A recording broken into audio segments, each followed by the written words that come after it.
দেখুন, চট্টগ্রামের খাগড়াছড়ি পার্বত্য অঞ্চলে একটি বিপজ্জনক ঘটনা ঘটেছে, যেখানে দেখা যায় অনেকগুলো পর্যটক ঘুরতে গিয়ে তারা একটি অনেক বড় কিং কোবরা দেখতে পান এবং সাথে সাথে বাংলাদেশ সেনাবাহিনীকে তারা কল করেন এবং কল পেয়ে সেনাবাহিনীর একটি চৌকস টিম সেখানে হাজির হয় এবং হাজির হওয়ার পরে তারা সেই সাপটিকে ধরার চেষ্টা করছেন। দেখুন দেখুন কত বড় সাপ! ও মাই গড! দেখুন, বাংলাদেশ সেনাবাহিনীর দুজন সদস্য সেই সাপটিকে ধরার চেষ্টা করছে। তো দেখতে থাকুন।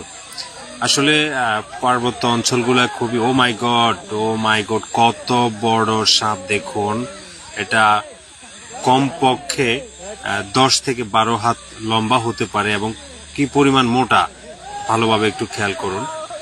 যেটা বলছিলাম, পার্বত্য অঞ্চলগুলো আসলে বর্ষার সময় একটু বিপজ্জনকই হয়, কারণ বিভিন্ন স্থানে পানি জমে থাকে, যেখানে সাপরা ভালোভাবে চলাফেরা করতে না পারার কারণে তারা লোকারণ্যে চলে আসে, যেখানে মানুষজন বসবাস করে, মানুষের বসতির স্থাপনে তারা চলে আসে। তো দেখুন এই সাপটি কত বিশাল এবং এটা কতটা বিপজ্জনক ছিল।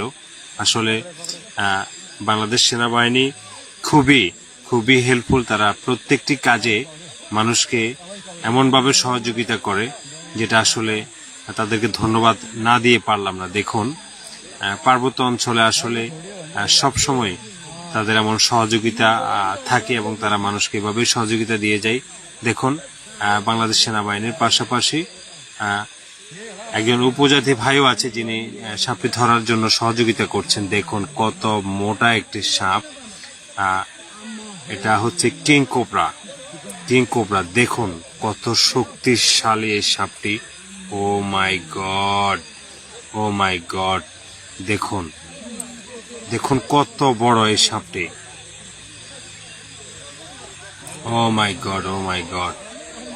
বন্ধুরা, এই একই জায়গায় ইতিপূর্ব সেম আরেকটি ঘটনা ঘটেছে এবং এর থেকে বড় একটি সাপ সেখানে ধরা হয়।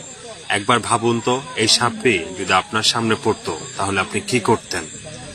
চিন্তা করুন। এমন সাপের হাত থেকে আসলে বেঁচে ফেরাটাও খুবই মুশকিল। শেষ পর্যন্ত সাপটিকে একটি ব্যাগের মধ্যে ঢোকানো হচ্ছে, যেটাতে করে তারা এই সাপটিকে চিড়িয়াখানায় নিয়ে যাবে। প্রাণী সম্পদ অধিদপ্তরের অধীনস্থ করে দেবে এই সাপটিকে। দেখতে থাকুন।